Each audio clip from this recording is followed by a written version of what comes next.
സംസ്ഥാനത്ത് വ്യാജ വെളിച്ചെണ്ണ വ്യാപകമെന്ന് പറയുകയാണ് കേരഫെഡ്. കേരഫെഡിന്റെ പേരിനോട് സാദൃശ്യമുള്ള രീതിയിലാണ് വിപണിയിൽ വ്യാജന്മാർ എത്തുന്നതും അത് കൈയടക്കുന്നതും. വിപണിയിൽ ലഭിക്കുന്ന 20% വെളിച്ചെണ്ണയും വ്യാജമാണ് എന്ന് കേരഫെഡ് ചെയർമാൻ വി ചാമുണ്ണി പറഞ്ഞു. ഭക്ഷ്യവസ്തുക്കളിൽ മായം ചേർക്കുന്നതുമായി ബന്ധപ്പെട്ടും ഡ്യൂപ്ലിക്കേറ്റ് ഉൽപ്പന്നങ്ങൾ ഇറക്കുന്നതുമായി ബന്ധപ്പെട്ടും നിരവധി പരാതികൾ പലപ്പോഴായി നമ്മൾ കേട്ടിട്ടുണ്ട്. എന്തായാലും ഇപ്പോൾ കേരഫെഡും വെളിച്ചെണ്ണയിൽ ഡ്യൂപ്ലിക്കേറ്റുകൾ വാഴുന്നു എന്ന പരാതിയുമായി രംഗത്തെത്തിയിരിക്കുകയാണ്. സംസ്ഥാനത്ത് വ്യാജ വെളിച്ചെണ്ണ ബ്രാൻഡുകൾ വ്യാപകമാണ്. കേരഫെഡിന്റെ ബ്രാൻഡായ കേരയുടെ പേരിന് രൂപസാദൃശ്യമുള്ള വ്യാജന്മാരാണ് കൂടുതൽ. നിലവിൽ കേര വെളിച്ചെണ്ണകൾക്ക് വില കൂട്ടിയിരുന്നു.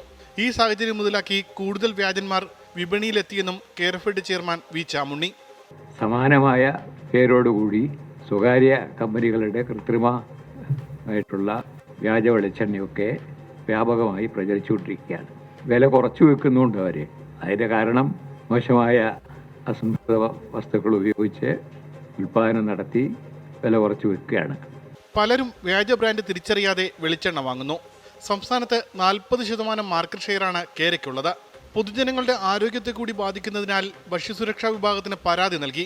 പൊതുജനങ്ങളുടെ ആരോഗ്യത്തെ കൂടി ബാധിക്കുന്ന ഒരു പ്രശ്നമാണിത് എന്നുള്ളത് കൊണ്ട് ഈ വ്യാജന്മാരുടെ പ്രചരണത്തെ, വ്യാപനത്തെ തടയണം, നേരിടണം. നിലവിലെ സാഹചര്യത്തിൽ വെളിച്ചെണ്ണ വില കുറച്ച് നൽകാനാകില്ല.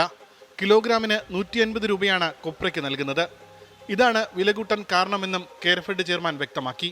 ഭക്ഷ്യസുരക്ഷാ വകുപ്പും ലീഗൽ മെട്രോളജി വകുപ്പുമെല്ലാം ഇതുമായി ബന്ധപ്പെട്ട പരാതികൾ പരിശോധിച്ച് പരിഹരിക്കുമെന്ന് പ്രതീക്ഷിക്കാം. ഉമേഷ് ബാലകൃഷ്ണൻ, 24 തിരുവനന്തപുരം. പൊതുജനം കഴുതയല്ല സാർ.